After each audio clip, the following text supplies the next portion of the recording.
Bismillahirrahmanirrahim. Assalamualaikum warahmatullahi wabarakatuh.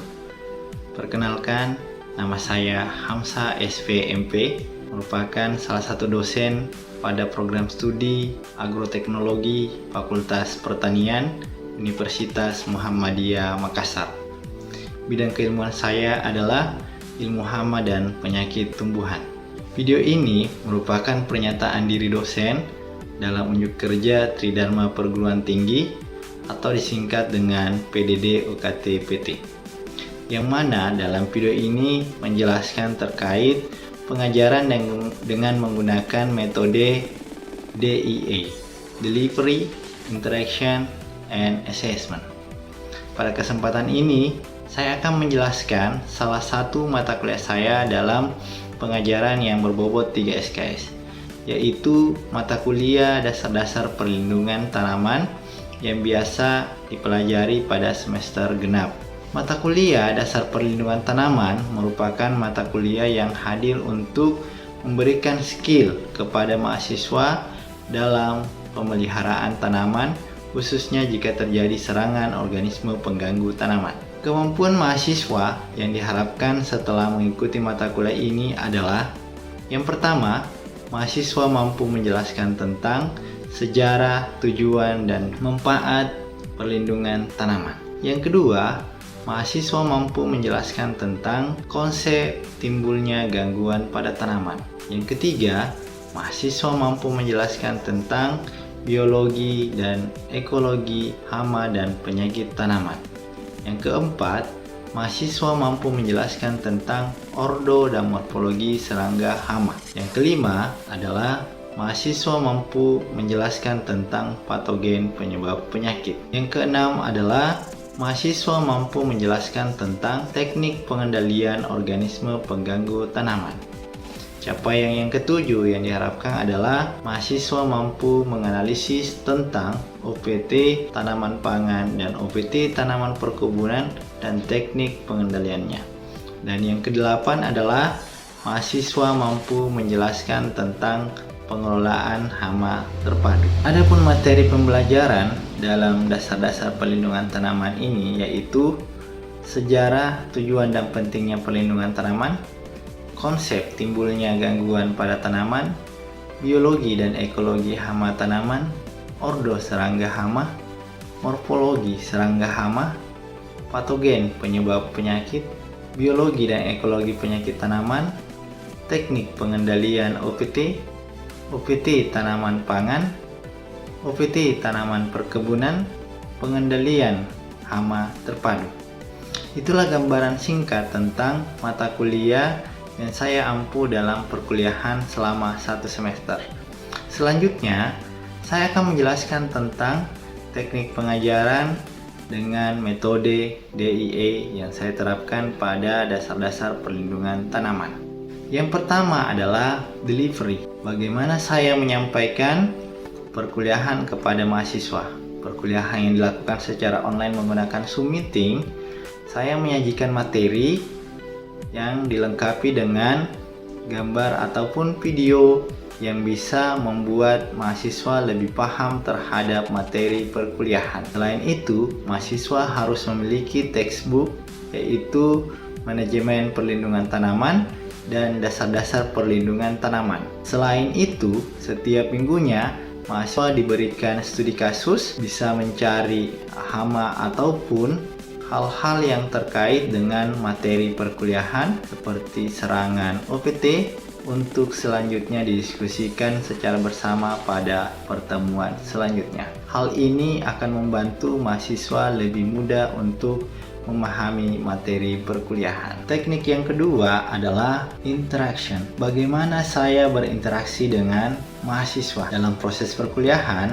Mahasiswa saya berikan kesempatan untuk bertanya jika ada penjelasan yang kurang dipahami atau ada materi yang kurang dimengerti. Saya juga sering menggunakan metode bertanya dasar dan bertanya lanjut untuk meningkatkan interaksi dengan mahasiswa sekaligus menggali pengetahuan mahasiswa. Selain itu, untuk kasus-kasus tertentu, saya buat kelompok diskusi ataupun kelompok debat. Interaksi dengan mahasiswa juga dibangun dengan grup Oh iya, pada grup WA ini digunakan untuk merencanakan perkuliahan dan diskusi dengan mahasiswa di luar jadwal perkuliahan. Teknik yang ketiga adalah metode assessment. Bagaimana saya menilai mahasiswa? Pada pertemuan pertama perkuliahan, terkait pembahasan kontrak perkuliahan, salah satu yang saya sampaikan adalah cara saya melakukan penilaian dan bobot penilaian kepada mahasiswa. Sehingga mahasiswa bisa tahu lebih awal dan bisa membuat strategi untuk bisa mendapatkan hasil akhir perkuliahan yang memuaskan. Untuk penilaian mahasiswa, yaitu kehadiran, keaktifan pada proses perkuliahan, kuis, tugas, praktikum, ujian tengah semester, dan ujian akhir semester. Selanjutnya, saya akan memberikan cuplikan pengajaran saya pada mata kuliah dasar-dasar perlindungan tanaman secara online melalui Zoom Meeting. Terima kasih banyak, semoga bermanfaat. Wassalamualaikum warahmatullahi wabarakatuh. Ya, bismillahirrahmanirrahim. Assalamualaikum warahmatullahi wabarakatuh. Waalaikumsalam warahmatullahi wabarakatuh. Ya, alhamdulillahirrabbilalamin. Karena hari ini kita masih diberikan kesehatan dan bisa bertemu meskipun via Zoom. Jadi untuk perkuliahan hari ini kita lanjutkan dari pokok bahasan sebelumnya. Ya, siapa ada temannya yang tidak hadir? Minta tolong nanti ketua kelas untuk kirimkan di grup siapa-siapa yang tidak hadir. Kemudian yang minta izin berikan juga keterangan ataupun yang sakit. Ya, baik. Jadi pertemuan kali ini kita akan bahas tentang teknik pengendalian OPT. Suara saya kedengaran? Kedengaran, Pak. Kedengaran, Pak. Pak. Kalau ini materinya tampil. Tampil, Iya, Pak. Baik. Jadi untuk kesempatan ini kita akan bahas tentang teknik pengendalian OPT. Masih ingat apa-apa OPT yang pernah kita bahas? Ada yang pernah juga mencari langsung, melihat langsung? Organisme pengganggu tanaman apa yang sering meresahkan di pertanaman orang tua Anda? Kalau Dela, apa masalah Izin pertamanya? jawab, Pak. Kalau di saya, Pak, ada tikus, ada wereng, ada itu Ji, Pak. Tuh, siapa lagi yang ada masalah pertanamannya? Ada serangan OPT? Kalau di saya Pak, Mufliha ada di kutu daun, belalang, sama ulat Pak. Itu semua merugikan tidak kalau ada OPT yang menyerang pertanaman petani? Merugikan Pak. Oke, ya itu nantinya kita ingin pelajari bagaimana teknik pengendalian organisme pengganggu tanaman sehingga tidak merugikan petani, tidak mengurangi hasil pertanian. Jadi tujuan dan manfaat dari pembelajaran ini yaitu mahasiswa mampu menjelaskan teknik pengendalian OPT dan mahasiswa dapat membuat strategi pengendalian OPT ketika menemukan gangguan OPT di lapang. Ada beberapa teknik pengendalian, yaitu teknik kultur teknis, teknik fisik mekanik, teknik pengendalian hayati, dan teknik pengendalian kimia atau pestisida. Kalau kalian pernah diserang nyamuk tidak? Ada yang pernah digigit nyamuk? Pernah, Pak. Apa yang Anda lakukan kalau ada nyamuk? Tepuk, Pak. Menggunakan autan, Pak. Ya, menggunakan autan. Ada yang langsung pakai kimia? Ada tadi yang tepuk ya? Iya, Pak, ditepuk, Pak. Apalagi selain ditepuk? Ada yang pakai kelambu? Pakai obat nyamuk, Pak. nyamuk, Pak. Ada yang pakai obat nyamuk. Jadi sama halnya ketika kita melakukan pengendalian pada pertanaman.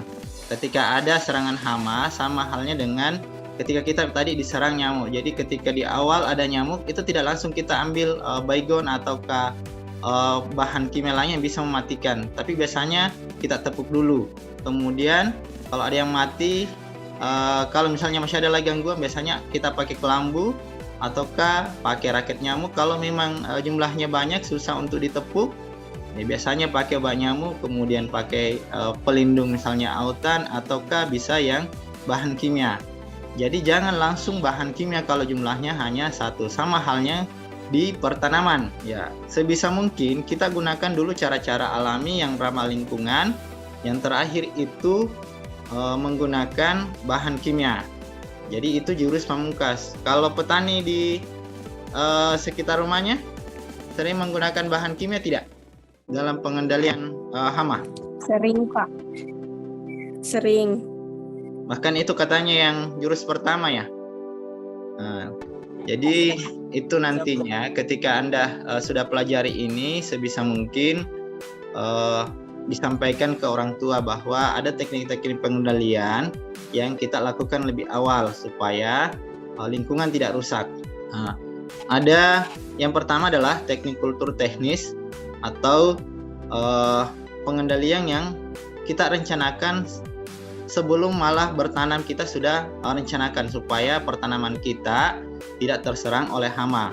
Misalnya kita pilih varietas tahan. Jadi pada label kemasan sudah ada sertifikatnya untuk misalnya jagung ataukah padi yang kita mau tanam. Kita baca keterangan pada label. Itu ada yang biasa misalnya tahan terhadap kulai, tahan terhadap serangan wereng. Nah, itu yang kita pilih supaya sudah menghindari satu penyakit atau satu serangan hama. Kemudian ketika kita melakukan pertanaman, ya, kita melakukan tanam serentak dengan petani-petani yang ada di sekitar lahan kita. Kita koordinasikan supaya tanam serentak karena ini juga akan mengurangi serangan hama. Bisa juga dengan mengatur jarak tanam, pergiliran jenis tanaman, dan pemupukan berimbang. Kira-kira mengapa misalnya ketika kita mengatur jarak tanam itu bisa menjadi salah satu teknik pengendalian? Apa kira-kira alasannya? Ada yang bisa? Jarak tanam, apa hubungannya? Iya, silakan. Saya Pak Irham, Pak. Irham, silakan. Menurut saya Pak, menurut saya Pak, kenapa jarak tanam berpengaruh kepada hama Pak? Karena mungkin kemungkinan perpindahan penyakitnya Pak yang ditimbulkan oleh hama tersebut Pak. Jika jaraknya jauh, kemungkinan Pak tanaman yang di sebelahnya itu tidak terkena penyakit yang dibawa oleh hama itu Pak. Begitu Pak. Iya. Jadi ketika Anda misalnya menanam misalnya cabai, ketika ada yang terserang patek, jaraknya berdekatan, ada angin, mudah bersinggungan, maka akan mudah untuk berpindah. Sama dengan misalnya ketika kita tanam padi, ketika tanam jaraknya rapat, pencahayaan kurang, kemudian kelembaban tinggi, itu akan mudah terserang penyakit. Ketika terlalu rapat juga, ketika ada serangan hama, keong, ataupun tikus, itu semakin mudah untuk lama bertahan di situ ketika jaraknya terlalu rapat. Kemudian pergiliran tanaman. Kenapa penting untuk dilakukan pergiliran tanaman dalam rangka untuk pengendalian hama? Apa kira-kira hubungannya kita melakukan pergiliran tanaman dengan kita mengendalikan hama supaya tidak terjadi serangan hama yang lebih masif? Siapa yang bisa berkomentar? Kenapa kira-kira kalau misalnya sudah tanam padi, ya disarankan ya selanjutnya tanam jenis tanaman lain, misalnya pindah ke jagung. Nah, kenapa perlu untuk kita melakukan pergiliran? Nurul Putri Aulia mau berkomentar bagaimana kira-kira? Kenapa penting kita melakukan pergiliran? Kira-kira kalau ada tanaman padi yang diserang oleh hama ataupun penyakit, ketika berikutnya kita tanam lagi, memungkinkan tidak untuk diserang? Saya Pak, izin menjawab Pak. Ya, silakan. Ya, siapa yang ada salah-sama untuk Saya Pak. Ya, silakan. Pergiliran jenis tanaman itu Pak berfungsi untuk memutus siklus hama Pak. Ya, jadi ketika ada tanaman sebelumnya yang terserang, ada penyakitnya, ketika kita ganti dengan tanaman lain, maka hama yang pada tanaman sebelumnya itu akan terputus siklus hidupnya, sehingga akan mengurangi serangan hama pada pertanaman selanjutnya. Kemudian bisa juga kita lakukan pemupukan berimbang, itu untuk meningkatkan ketahanan tubuh daripada tanaman kita. Selanjutnya yaitu teknik pengendalian fisik dan mekanik. Jadi ketika pengendalian kultur teknis kita sudah lakukan tetapi ternyata masih ada serangan hama, maka selanjutnya kita lakukan teknik pengendalian fisik maupun mekanik. Intinya dari pengendalian fisik dan mekanik ini yaitu Anda harus tahu, kita harus tahu bioekologi daripada hama ataupun penyakit. Misalnya serangan lalat buah. Untuk mengendalikannya kita harus tahu lalat buah ini suka apa. Kalau lalat suka apa kira-kira? Suka warna kuning, Pak. Oke, suka warna kuning. Kemudian dari aroma, suka biasa lalat berkumpul di mana? Yang berbau beraroma. busuk, Pak. Ada yang biasa berbau busuk atau yang berbau menyengat.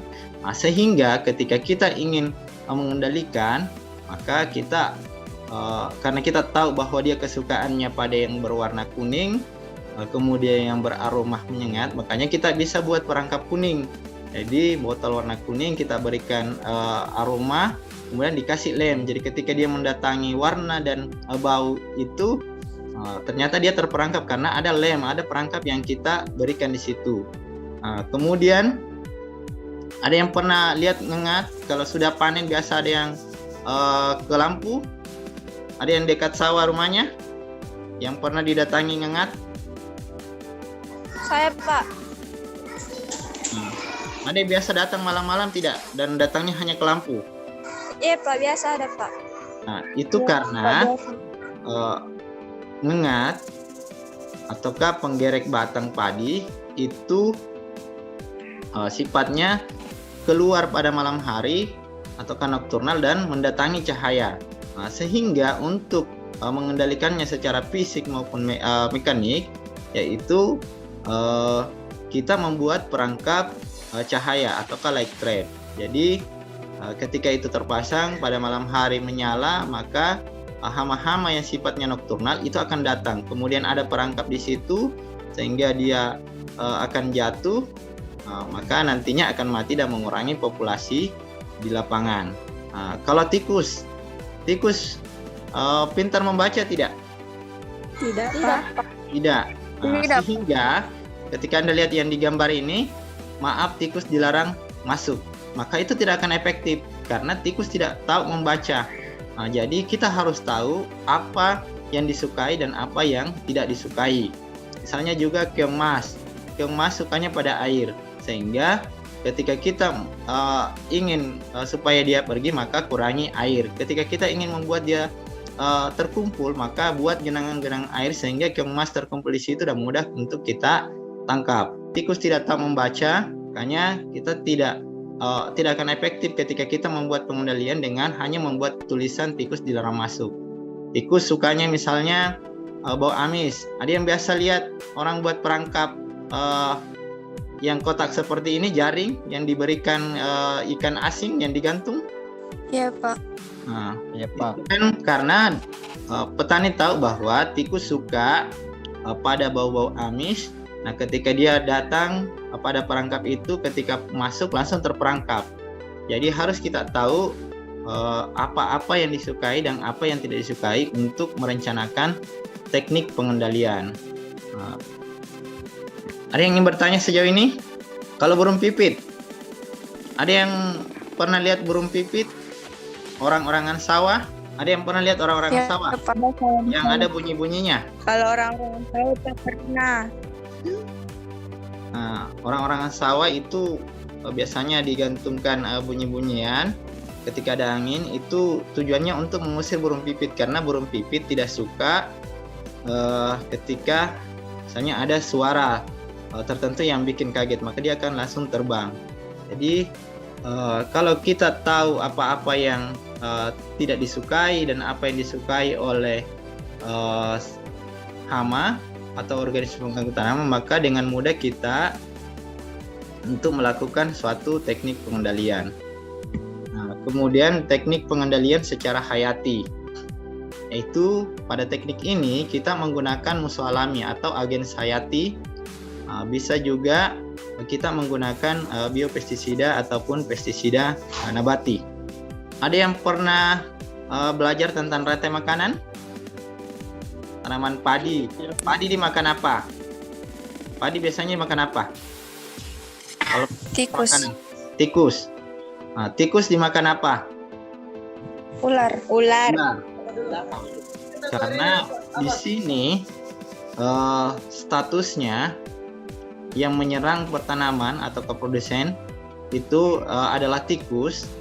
Kemudian tikus bisa dimangsa oleh ular maka yang bisa kita jadikan sebagai pengendali adalah ular. Apalagi yang bisa kita gunakan untuk pengendali kalau ular? Ya kalau tikus? Anjing makan tidak tikus atau dengan kucing? Elang Pak, elang yang bisa makan ular Pak. Elang Pak, burung elang. Elang, burung hantu juga ini seperti pada gambar. Nah, itu kalau kita tahu apa-apa yang bisa memangsa, itu yang kita manfaatkan. Yang menjadi permasalahan sekarang, kenapa ini agen hayati atau pengendali hayati sulit ditemukan di lapangan, misalnya ular. Ular sudah jarang kita temui, ya, karena habitatnya kita rusak. Ataukah begitu kita ke sawah, ada ular, biasa kita kejar, kemudian kita matikan. Padahal itu akan membantu petani untuk mengendalikan hama.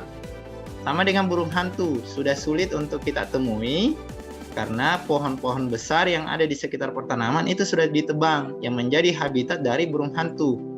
Jadi tidak ada lagi tempat burung hantu untuk bernaung, sehingga nantinya kalau ada serangan hama, tidak ada faktor pengendali. Mau tidak mau kita akan kekurangan hasil kalau kita tidak menggunakan pestisida. Padahal alam sudah menyediakan faktor pengendali alami. Tadi ada tikus, kemudian ada ular, kemudian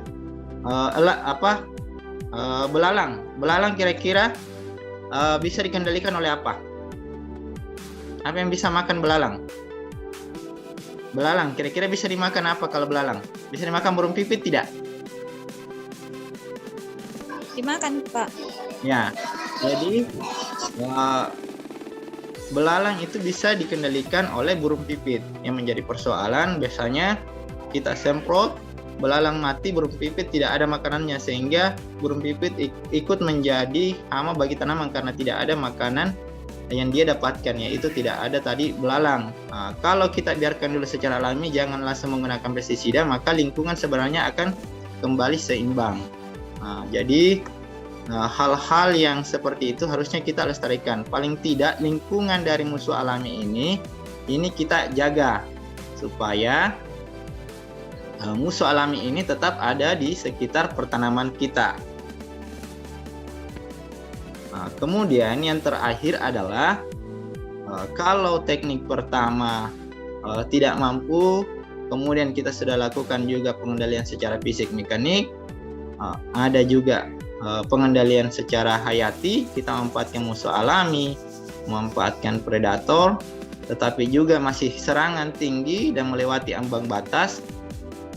Tentunya kalau sudah melewati ambang ekonomi, maka bisa membuat kerugian bagi petani. Olehnya itu sudah bisa kita menggunakan pestisida kimia. Tapi harus kita ketahui bahwa penggunaan pestisida kimia ini itu harus menerapkan 5T, yaitu tepat jenis, tepat dosis, tepat waktu, tepat cara, dan tepat sasaran. Kalau di kampungnya pernah lihat orang menggunakan pestisida kimia seperti yang digambar ini, yang menyemprot? Kenapa? Itu sudah tepat tidak caranya? Sudah tepat kira-kira? Apanya kira-kira yang tidak tepat, kurang tepat? Ada yang lihat menggunakan APD tidak? Caranya aplikasi? Tidak, Pak. Itu kan berbahaya. Jadi bisa saja Anda niatnya untuk mengendalikan hama ataupun penyakit, malah kita sebagai petani yang ikut sakit. Ini yang perlu kita ketahui ketika kita harus melakukan aplikasi. Tepat jenis. Kalau yang menyerang itu adalah serangga, maka kita harus menggunakan dari pestisida kimia kelompok insektisida. Jangan yang menyerang serangga kita gunakan bakterisida ataupun jenis lain, karena itu tidak akan efektif. Begitu juga sebaliknya, yang terjadi adalah penyakit, ada busuk leher, ada penyakit bule, tapi yang kita gunakan adalah insektisida, itu kan tidak efektif. Kita hanya mencemari lingkungan. dan pertanaman tetap akan terjadi gangguan. Kemudian tepat dosis. Pada setiap kemasan pestisida itu sudah ada dosis-dosis anjuran. Itu yang kita ikuti. Kalau itu kita tidak ikuti, karena biasanya petani menambahkan supaya lebih cepat mati, persoalannya adalah akan muncul resistensi dan resurgensi. Hama-hama ataupun penyakit akan kebal. Ketika dia kebal, selanjutnya akan melahirkan generasi-generasi kebal dan akan terjadi resurgensi atau ledakan hama. Kemudian harus lagi tepat waktu. Kalau kita lihat mau terjadi hujan, maka jangan dulu pergi menyemprot, jangan aplikasi pestisida, karena begitu kita aplikasi setelah itu hujan, maka yang terjadi adalah tercuci, tidak akan ada efektif untuk mengendalikan hama, tapi turun ke tanah, mencemari tanah, ikut di sungai, mencemari perairan. Jadi harus lihat waktunya. Kemudian juga ada hama-hama tertentu yang sifatnya aktif pada malam hari, maka kita aplikasinya pada sore ataukah menjelang malam hari, supaya pestisidanya kalau misalnya kontak, begitu hamanya keluar, OPT-nya keluar, maka akan menyentuh, bersentuhan dengan bahan aktif, maka akan mematikan. Kalau kita aplikasinya pagi, hamanya keluar malam, siangnya sudah habis tercuci, menguap, maka tidak akan ada yang efektif mengendalikan hama. Kemudian tepat cara. Tepat cara ini seperti yang saya sampaikan tadi, bahwa petani juga harus menggunakan alat pelindung diri supaya bukan dia yang diracuni. Kemudian juga ketika ada arah angin, kita jangan berlawanan sehingga uap dari bahan aktif ini tidak masuk ke pernapasan kita. Kemudian tepat sasaran, kita harus tahu apa yang menyerang, kita pilih jenis yang sesuai supaya tidak berspektrum luas yang mematikan juga yang bukan sasaran. Ya. Ada yang ingin bertanya? Kalau di kampungnya apa yang dilakukan petani? Apa ada yang pengendalian fisik tidak? Kalau misalnya babi, ada yang di daerahnya ada serangan babi? Tidak ada, Pak. Dia tinggal Ada di di mana? kampungku. Nurul, siapa ya? Nurul. Iya Pak Nurul. Di daerah mana? Di daerah Baru Pak. Daerah Baru. Pegunungan ya? Iya Pak. Pegunungan. Ada serangan babi? Biasa ada Pak. Biasanya Jadi petani biasa lakukan orang apa? pergi. Berburu. Iya Pak, berburu. Nah, itu kan secara fisik ataupun mekanik. Kalau dia menggunakan alat untuk misalnya membusur, itu secara mekanik. Nah, jadi ada cara-cara yang dilakukan oleh petani. Kalau itu memang efektif, sebisa mungkin nantinya kita pertahankan. Nah, kemudian dari awal kita sudah harus rencanakan teknik-teknik pengendalian supaya tanaman kita aman dari serangan organisme pengganggu tanaman. Ya, kalau tidak ada lagi yang ingin ditanyakan, nanti untuk tugasnya saya kirim di grup WA. Insya Allah kita ketemu lagi minggu depan. Terima kasih banyak atas partisipasinya. Minta tolong tadi ketua kelas dilaporkan siapa-siapa yang tidak hadir. Ya. Kalau tidak ada lagi, saya akhiri. Terima kasih banyak. Wassalamualaikum warahmatullahi wabarakatuh. Waalaikumsalam warahmatullahi wabarakatuh. Wabarakatuh.